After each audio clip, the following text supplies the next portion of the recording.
Good morning. It is December 25th, 2012, and as you can see, we got the white Christmas that people were asking for. So, yay! Anyway, back onto the car thing. So, the motor has stopped spinning of its own accord. Actually, the Soliton told it to stop, and it did, which is a nice thing. So, the experiment of can we run the motor until the batteries are empty safely seems to be a success. As you can see from the graph, we got a very steep dive on this particular cell, and so looks like about 5 hours after I started it last night, sometime between 5 and 6, is when it kind of hit the floor, and then has just kind of settled out over time. So this particular cell is currently at 2.64 volts. So it definitely hit the bottom long before the rest of them, and so this cell does have less capacity than the rest of the cells in the pack. So I may have to replace it anyway. There's no swelling or anything on it, but that doesn't mean that it's not damaged internally, I suppose. So anyway, so we are currently sitting at 55 hours into the process, and again, it seems to have stopped. My math not so good. Probably about 5 hours ago. So sometime in the middle of the night, it hit the point where it stopped, and there we go. So the pack, according to the Soliton, is sitting at 178 volts at this point, which is fine. It is 34 degrees in the garage, and again, presumably it got a little colder last night even, so we're hovering around freezing, if not below. And now here's the interesting bit. According to the JLD 404, we are down to 96.84 amp hours. So if I was using the JLD as my sole means of telling me how charged my car is, it would say that I've got about 50% left on my battery pack. You know, if 180 is fully charged, we're at 96, okay. So I'd be happily driving along and thinking everything was fine. However, if we look at the voltage on here,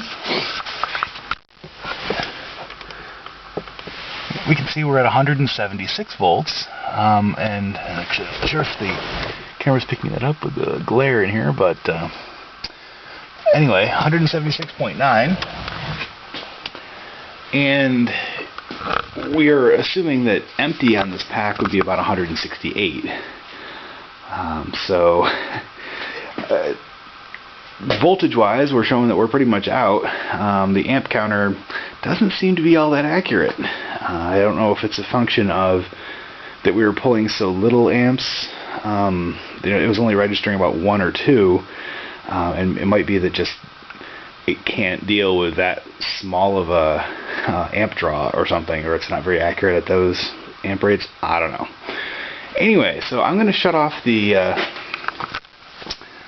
loggers here, and I'll probably, obviously I'll be editing out the data file for the last 5 hours of it just sitting here doing nothing. But okay. So we'll close that, and close that. So, but what's cool is that the Soliton did shut itself off, or shut off the motor, when the battery pack hit less than 180 volts. And again, I had it set to 170 volts for the full current set point, and yeah, see, that was right here. I'm not sure how much that'll come out of the camera, but yeah, so minimum battery voltage at no current is set to 180, and at full current was set to 170. So, it turned off and saved my battery pack, from draining it into the bushes. That one weak cell seems to be, it hit the bottom first, and if I was going to monitor any cell in my pack to determine where empty was, that would be the one. Now, just as an interesting exercise, I went through with my just handheld meter here, and just as a reference, first of all, we'll take a look at. Let's see if I can get this up here so you can see it on camera here. All right. So the bad cell. There and here. So we're at 2.62. If we pick any other random cell in the pack, how about this one? 2.96. And over here, pick this one. 2.98. So it looks like the rest of the cells 2.97.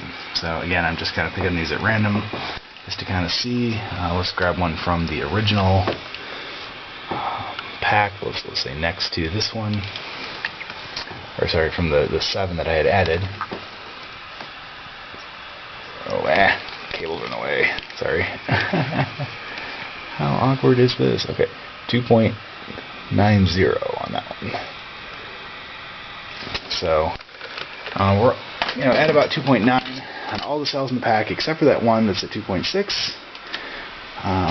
And I checked out a bunch of the batteries in the back too, same thing. So I would say this pack is pretty much depleted at this point. Now that's interesting because according to the JLD, I got 96 amp hours left. So anyway, so the motor has run a lot, and so I'm guessing around 50 hours rather before it was out of the pack was out. So what I'm going to do now, I'm going to save this extra logger file, and number 2. And we're going to do the same process because, hey, I'm a glutton for punishment. I'm going to now charge. And in this case, I'm going to charge with the Soliton on and with the Soliton data logger running. I think that'll be kind of interesting just for something to check out. And we're going to monitor this particular cell as is. So we just turn down the monitor. Yes, it's A123. And turn on our handy dandy little graph. And we're going to call it cell number 23 full charge. Not that I can type. Oh boy.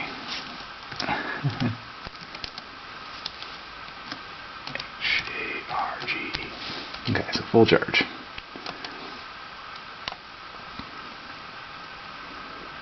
There we go. And then we're going to start the old data logger as well. And so again, we're starting with 178 volts on the pack according to the Soliton.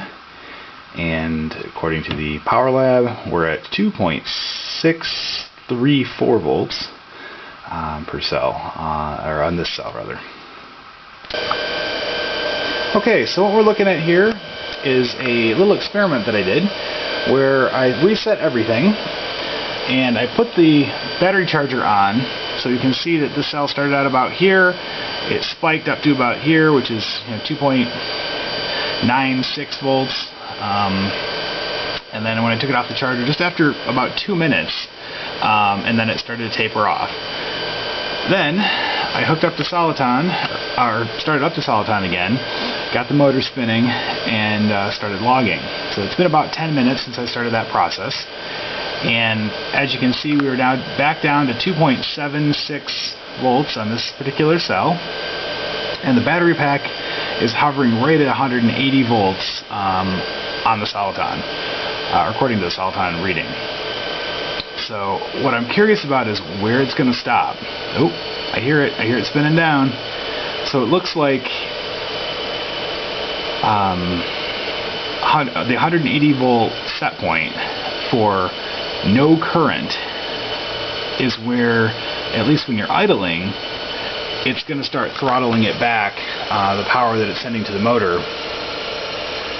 And I can hear it spinning down. We can see the RPMs dropping as it's flirting with a 179. So that's good to know. You know, I wasn't sure where the Soliton was actually going to cut power to the motor, whether it was at the no current or the full current set point, based on the fact that it was in idle mode. So now we know. So if it's idling, your no current set point is the one to go by. So that's pretty cool, and it's just gradually spinning down the motor as it sends it less and less power. We're down to, it's kind of jumping around as far as how many amps, but yeah, just it's holding that pack right at 180. So that's also kind of interesting from a bottom balancing standpoint, is that you could use a Soliton and a net gain to just, or any DC motor really, to actually drain the pack down to a pretty precise value for the entire pack. So it's just continuing to spin down.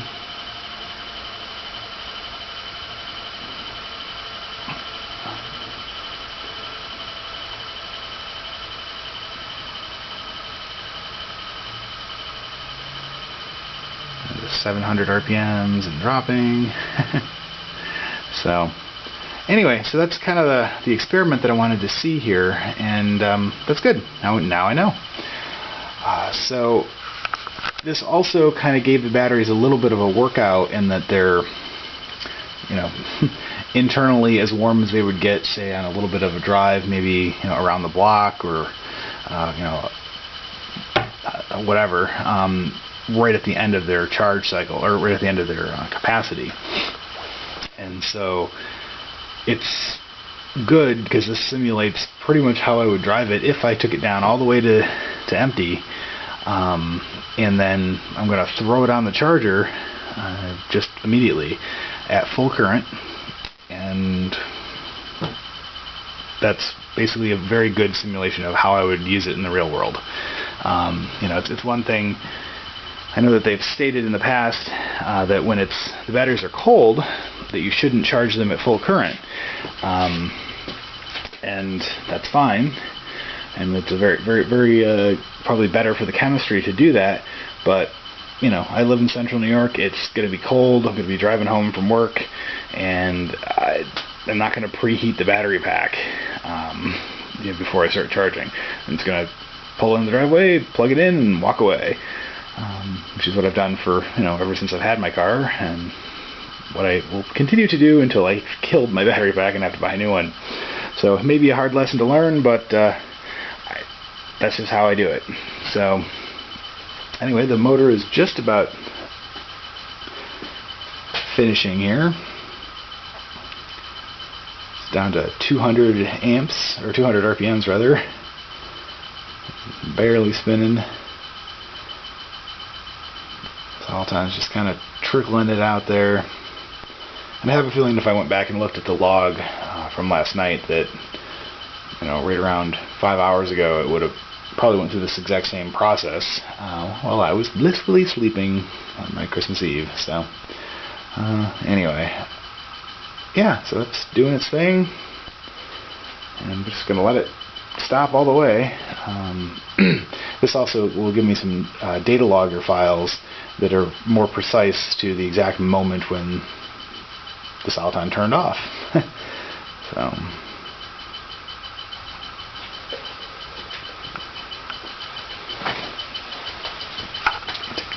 peek here at the sputtering little motor, and it's off.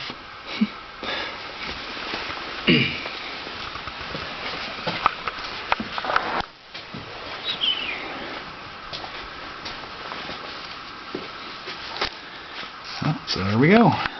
Looks like about 16 minutes into this little mini test, the Soliton said, yep, no more current going to the motor, and we're done.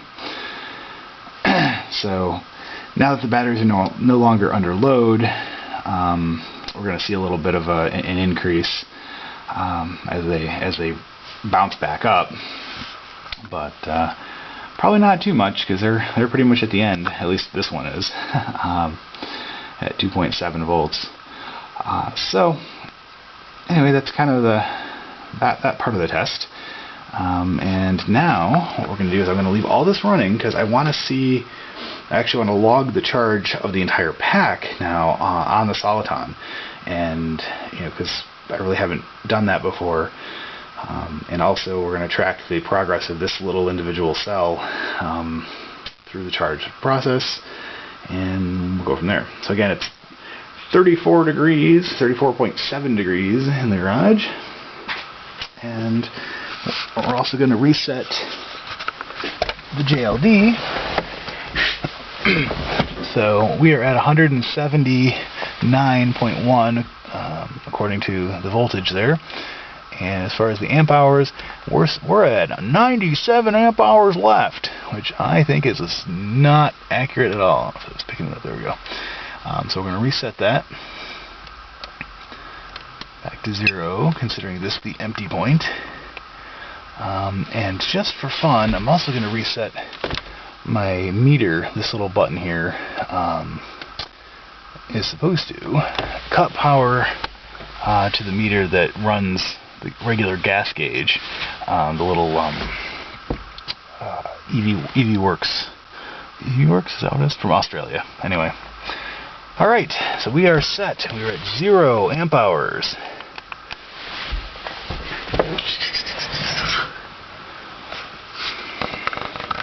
And according to the Soliton, we're at 180 volts. And the 123 cell, or the cell 23 rather, is at 2.754 volts.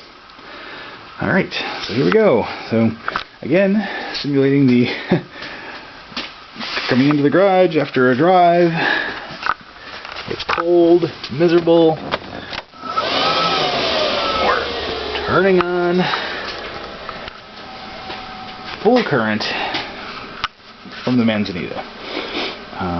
And normally what I usually do is I leave the Manzanita on, and when I plug in the cable, it turns on.